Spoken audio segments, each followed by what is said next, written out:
So Titans, today we have a build here for you taking advantage of the newly buffed Peacekeeper exotic boots and pairing these with some really good and newly buffed exotic SMGs and even legendary SMGs as well. Now we'll get into all the details in a bit, but before we do, as always, if you go on to enjoy this video, if you could leave a like and subscribe to the channel, I would very much appreciate it. And with all that being said, let's just jump into today's video. Let's first go over to the patch notes here and just see what changes these Peacekeepers actually received. So for Titans here, it says Peacekeepers, dealing damage to combatants with an SMG increases SMG damage for a short time, maximum of 20 stacks and up to a 100% damage bonus, lasts for 1 second, and each hit adds a stack and refreshes the timer. How this basically works is you'll be shooting guys with your SMGs, and whenever you hit, you'll be getting a boost to your damage, up to a 100% damage boost. Now, alongside that, it also keeps its previous perks where while wielding an SMG, you get increased handling, airborne effectiveness, and movement speed, and also stowed SMGs are automatically reloaded. So you can go ahead and run double SMGs if you want to, but in most content, you're not going to really need that because that's just not really that smart to run dual SMGs because of their low range. So you're probably going to just want to get one workhorse SMG and just run with that. Now, the SMG that I would recommend in that case is going to be the Huckleberry, because this thing did get a new catalyst, buffing it even more, and with its default catalyst being added to the gun in general, it just got a whole load of buffs, and with these Peacekeepers, it just absolutely shreds. So for those who don't know, its main trait is Ride the Bull, which increases rate of fire and recoil while you hold down the trigger, and final blows dealt with the weapon reload the magazine. This does give you a full reload, so you are just able to hold down that trigger and just clear out waves of enemies at the maximum rate of fire. Alongside that, it comes with Rampage, which is just going to be increasing its damage whenever you get a kill, and then its new catalyst, Kinetic Tremors, helps with taking out those chunkier targets, which is just a great combo.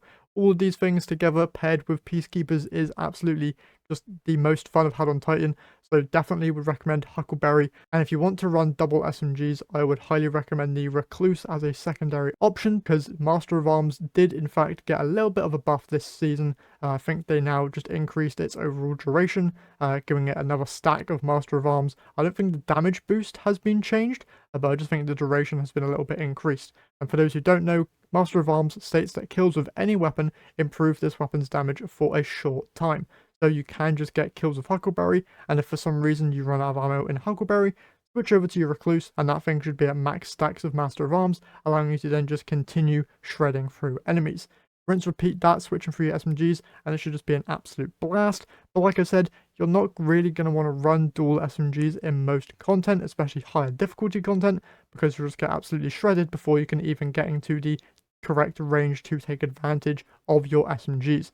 So I'd probably just recommend sticking with one really good SMG, that being Huckleberry. But if you don't want to use a kinetic SMG, the other exotic SMG that I would definitely recommend here in the energy slot is going to be Tarrabah. Now, for those who don't know, Tarrabah a while back did get a bit of a buff, making it actually really good in the game, but now we've got an addition to its intrinsic trait, allowing you to take reduced damage from incoming solar damage, kind of similar to Risk Runner in a way. So that's really good on top of its base benefits, which we'll get into now. So its intrinsic trait is Ravenous Beast, where this weapon stores power when dealing or receiving damage. Long press to unleash the beast when full, increasing the outgoing damage and reducing incoming solar damage.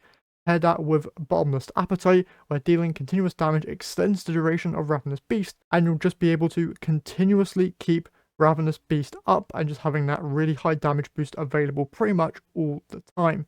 Now, if you haven't tried this thing out, I would highly recommend it. It absolutely shreds through just base level content, which is most content in the game. So definitely would recommend it. Even in high tier content, this thing does go really crazy. And now with its reduced solar incoming damage buff, that is also going to be a great advantage in high levels of solar incoming damage based activities. So stuff like Cabal based stuff going to be really good there. In terms of other exotic SMGs I would recommend, Risk Runner, this episode in particular with the brand new dungeon, is going to be really good. Other SMGs, you do obviously have Manticore if you're a fan of being in the air a lot, and then you do also have in the kinetic slot Osteostriga to spread around that poison effect, which could also be absolutely insane. Those are the only exotic SMGs, so pretty much any exotic SMG, it's going to be really, really good for you here.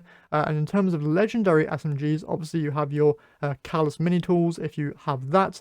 You've got your subjunctives if you're more of a bolt shot guy. But this season, there was actually a brand new SMG added, which I believe is coming inside of Act 2. This is called Noxious Veterer. I'm probably saying that wrong completely, but this thing comes with the perk Jolting Feedback, where dealing repeated damage with this weapon inflicts jolt, and while amplified, jolt is applied faster. So this could actually just go really, really well with Peacekeepers. This is a precision frame SMG, so take that into consideration on whether or not you're going to actually be using it. But yeah, definitely going to be a good one there to pick up if you don't have any other good SMGs.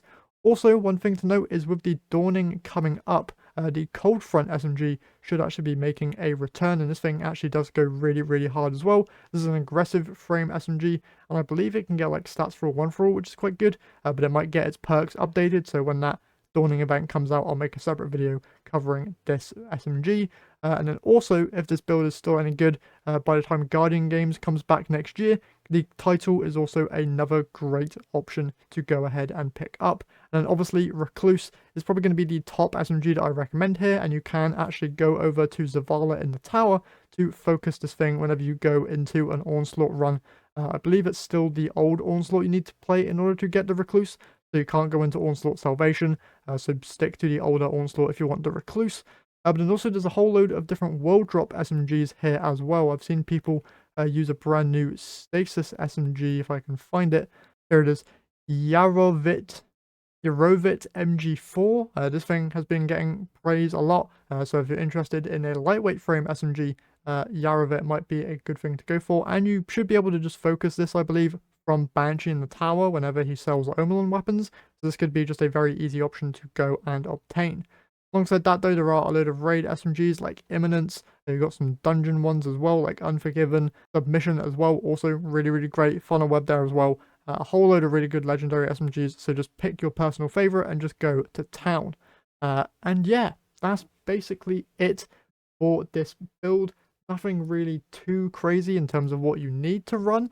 One thing that you could take advantage of as well though is the Prismatic subclass. Obviously, if you're using a kinetic SMG, you will get bonus Transcendence Energy if you're using Facet of Grace, where it says defeating targets with kinetic weapons grants you bonus Transcendent Energy, and defeating targets with super grants you and your nearby allies bonus Transcendence Energy.